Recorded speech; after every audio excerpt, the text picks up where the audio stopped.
Chaque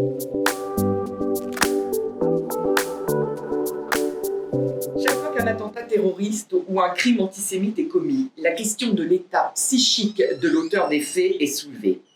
C'est ainsi qu'à propos de l'agent de la préfecture de police qui a tué plusieurs de ses collègues le 3 octobre 2019, l'hypothèse du coup de folie a immédiatement été évoquée par les médias. Les crimes commis par le tueur de Villejuif le 3 janvier 2020 ont tout de suite été mis sur le compte de sa schizophrénie. Et lorsque 2 jours plus tard, le 5 janvier 2020, à Metz, un homme menace des policiers avec un couteau, on souligne qu'il était atteint de troubles psychologiques.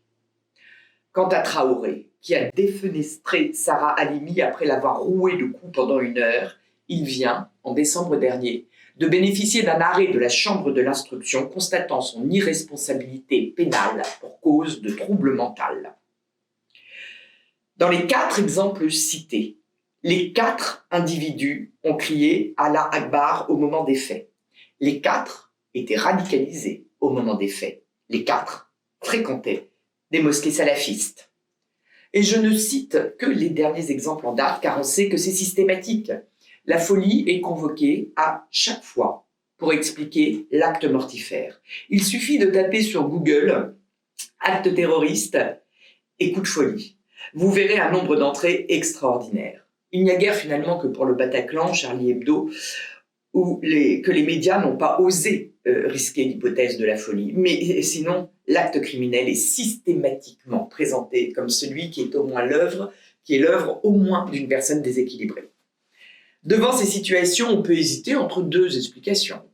Première explication, la population musulmane serait davantage affectée que les autres communautés de troubles psychiatriques graves. Bien sûr que non. Les médias progressistes, qui n'ont de cesse de mettre les attentats sur le compte de la folie, ne se rendent même pas compte du racisme qu'ils véhiculent ainsi. Deuxième explication, la folie est utilisée pour ne pas nommer les causes réelles du passage à l'acte et donc ne pas stigmatiser l'islam, ne pas dire la réalité. C'est criant dans l'affaire Sarah Halimi, où la juridiction d'instruction a quand même mis 9 mois à retenir le caractère antisémite du crime, alors que Traoré, qui fréquentait donc sa mosquée salafiste, avait récité des sourates du Coran pendant qu'il frappait sa victime juive. Malheureusement, on sait que cette deuxième explication est la bonne, c'est celle qu'il faut accueillir. Mais il y a plus grave. L'argument de la folie est parfois entendu par la justice.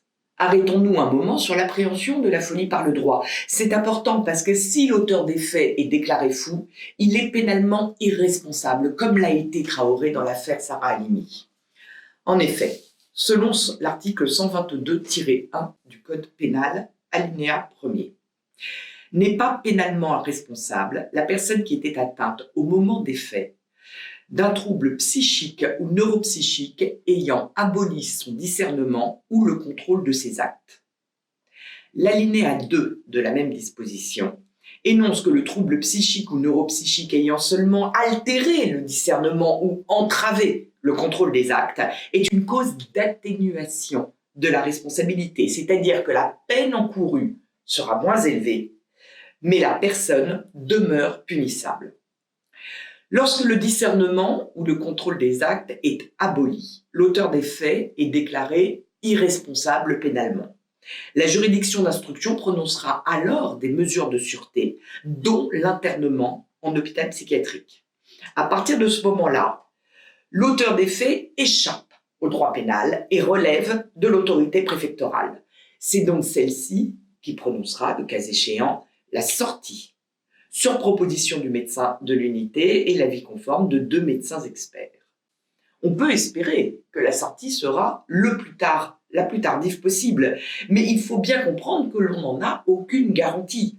Il n'existe pas, comme en matière d'emprisonnement, de période de sûreté qui rend toute sortie impossible jusqu'à l'issue du délai fixé par la juridiction de jugement et qui peut aller, pour les crimes les plus graves, jusqu'à 30 ans. L'article 122-1 du Code pénal repose sur un postulat auquel on adhère et qui est le postulat du libre arbitre. Le problème, c'est l'appréhension du trouble mental. En effet, fondamentalement, donc, le droit pénal français considère que le délinquant est un homme libre qui fait le choix de devenir délinquant. Qu'il soit influencé par un certain nombre de facteurs endogènes et exogènes est évident, mais il n'en demeure pas moins qu'il est conscient et libre de ses actes. La preuve en est qu'au sein d'une même famille, composée de 2 enfants, pareillement éduqués, subissant exactement les mêmes influences sociales, géographiques, etc., l'un va éventuellement devenir délinquant, alors que l'autre restera dans le droit chemin. Parce que le délinquant est conscient et libre, il doit répondre de ses actes. Donc inversement, lorsqu'il n'est pas conscient, il doit échapper à la répression pénale. Le problème, on l'a dit, ce n'est pas ce postulat. Le problème, c'est l'appréciation de l'absence de discernement. L'alinéa premier évoque l'abolition du discernement ou du contrôle de ses actes, ce qui revient, grosso modo au même. C'est la condition de l'irresponsabilité pénale et pas seulement de l'altération, l'altération qui permet, quant à elle, une atténuation de cette responsabilité. La définition même du discernement est floue. Selon divers psychiatres, le discernement, c'est la capacité de percevoir ce qui se passe autour de soi et ensuite de le traduire en termes d'organisation, d'adaptation sociale et personnelle. C'est aussi de distinguer le bien du mal et de comprendre les aspects liés à la loi, de pouvoir s'y référer et d'avoir intégré l'interdit. En tout cas, tous s'accordent à dire que le discernement implique la capacité de comprendre. Donc, le non-discernant ne comprend pas ce qu'il fait. Il faut bien intégrer que l'horreur du crime n'est pas un critère d'appréciation du discernement. Les criminels sont souvent atteints de troubles de la personnalité. Ils sont souvent narcissiques, borderline, pervers, schizoïdes, paranoïaques, etc. Mais un trouble de la personnalité n'est pas une maladie mentale. L'anomalie, voire la monstruosité, est courante chez les criminels. En revanche, l'abolition du discernement est très rare. Elle suppose que l'expert nommé ait pu mettre en évidence un lien direct et exclusif entre un état mental aliénant au moment des faits et l'infraction commise. Un tel lien existe lorsque l'aliéné tue en croyant à ce moment-là que c'était le seul moyen de sauver sa propre vie. Et c'est le cas de la plupart des malades mentaux qui passent à l'acte. Ils doivent alors bénéficier de la cause d'irresponsabilité, car leur discernement est effectivement aboli. Plusieurs exemples donnés par un psychiatre expert connu près des tribunaux sont éclairants. Un schizophrène poignarde sa mère en s'emparant d'un couteau dans la cuisine, d'un geste matricide, parce que sa mère se transforme sous ses yeux en sorcière et qu'elle va le dévorer. Il est non discernant. Il ne voit pas le réel. Il est littéralement ailleurs. En revanche, un schizophrène pousse un homme sous le RER.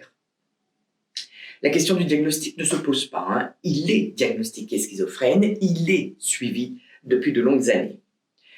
Il apparaît, grâce à l'enquête, qu'au moment des faits, il était ivre, il était en rupture de soins, c'est-à-dire qu'il avait arrêté volontairement sa prise de médicaments pour qu'il soignait sa schizophrénie. Il était dans une sorte d'errance, pleine de ressentiment à l'égard de la société. Il apparaît également qu'il n'aimait pas les Pakistanais parce qu'il y a plusieurs années, il s'était fait agresser par un Pakistanais. Il voit un Pakistanais sur le quai et il le pousse sous le RER. Il ne défendait pas sa peau, il agissait par haine, par une haine non délirante. Il faut donc conclure qu'il était, au moment des faits, doté de discernement. Pareillement, un psychotique agresse une vieille dame pour lui arracher son porte-monnaie parce qu'il veut s'acheter de la drogue. Il est discernant. Il a parfaitement appréhendé la réalité et a agi en fonction d'elle. Il a besoin d'argent pour s'acheter de la drogue. Il choisit une personne âgée en incapacité de se défendre. Lors d'un attentat terroriste ou un crime antisémite, par définition, même si l'aliénation mentale préexiste, elle n'explique pas à elle seule le passage à l'acte. Le moteur de celui-ci, c'est la foi et l'antisémitisme. Or, la foi ou les convictions ne sont pas des objets de psychiatrie, sauf évidemment au bon vieux temps de l'URSS. La tuerie de Villejuif est révélatrice à cet égard. L'homme est schizophrène, lui aussi a un dossier médical long comme les bras, mais il va poignarder ses victimes en les choisissant. Ainsi, il épargne un premier passant parce que celui-ci lui dit être musulman et lui récite une prière en arabe pour le prouver. Puis il tue 3 personnes non musulmanes. Il n'a pas agi pour sauver sa peau. Il a agi par haine des non-musulmans. Il doit donc être considéré comme doté de discernement.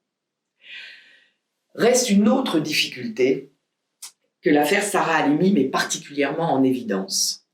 Lorsque l'état mental de l'auteur des faits est dû à la consommation d'alcool ou de stupéfiants, faut-il retenir les responsabilités pénales ?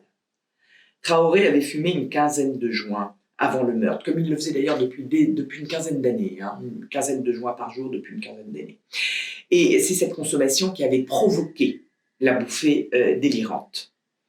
En droit pénal, on apprend dans les manuels que les causes d'irresponsabilité pénale ne doivent pas être retenues lorsqu'elles sont dues à une faute antérieure de l'agent. La jurisprudence, c'est vrai, est parfois un peu partagée sur la question, mais la très grande majorité des décisions applique cette règle. Cette solution est cohérente dans notre système. D'abord, l'usage de stupéfiants est une infraction pénale. L'ivresse ou la consommation de stupéfiants est également un élément constitutif de certaines infractions pénales, comme la conduite en état d'ivresse ou sous l'emprise de stupéfiants. Ce sont également des circonstances aggravantes de certains crimes et délits, notamment des violences volontaires et des agressions sexuelles. Bref, on constate que dans le code pénal, la consommation d'alcool ou de stupéfiants n'est jamais une excuse, bien au contraire. Il est donc parfaitement logique de décider que le délit ou le crime commis sous l'influence de ces substances ne doit pas rester impuni. Sauf l'hypothèse exceptionnelle, le cas où la drogue a été ingérée à l'insu de l'auteur des faits, évidemment. Encore une fois, selon les circonstances, lorsque le crime a été commis sous l'empire des stupéfiants ou de l'alcool, il ne présente pas nécessairement un lien direct et exclusif avec l'état mental délirant de l'auteur des faits. Prenons un exemple. Voilà un homme, ivre-mort, qui se persuade tout d'un coup que sa femme le trompe et qui la larde de coups de couteau. On comprend que le meurtre n'est pas dû, en tout cas pas exclusivement, à l'ivresse. Et on devine d'ailleurs actuellement, avec les mouvements féministes, MeToo, qu'il ne risque pas d'être déclaré irresponsable pénalement. De la même manière, dans l'affaire Halimi, le caractère antisémite du crime commis conduit à penser que la bouffée délirante n'explique pas à elle seule le déchaînement de violence de Traoré. La décision de la Chambre de l'instruction fait l'objet d'un pourvoi en cassation et il faut espérer que la décision soit cassée car la conséquence de la solution adoptée par les juges du fond est doublement inquiétante. D'une part, parce qu'il semblerait donc que Traoré n'ait pas de maladie mentale. Il a fait une bouffée délirante à cause de sa consommation de stupéfiants. En hôpital psychiatrique, il va nécessairement, au bout d'un moment, être plus ou moins sevré. Et donc, la question de la libération va être posée à terme. Peut-être dans quelques mois, peut-être tout au plus, quelques années. Et le moins qu'on puisse dire, c'est que le risque est élevé qu'il reprenne sa consommation de stupéfiants avec les conséquences dramatiques que cela comporte. D'autre part, parce qu'on aboutit à une incohérence majeure. On l'a dit, l'ivresse et la consommation volontaire de stupéfiants constituent des circonstances aggravantes des violences volontaires.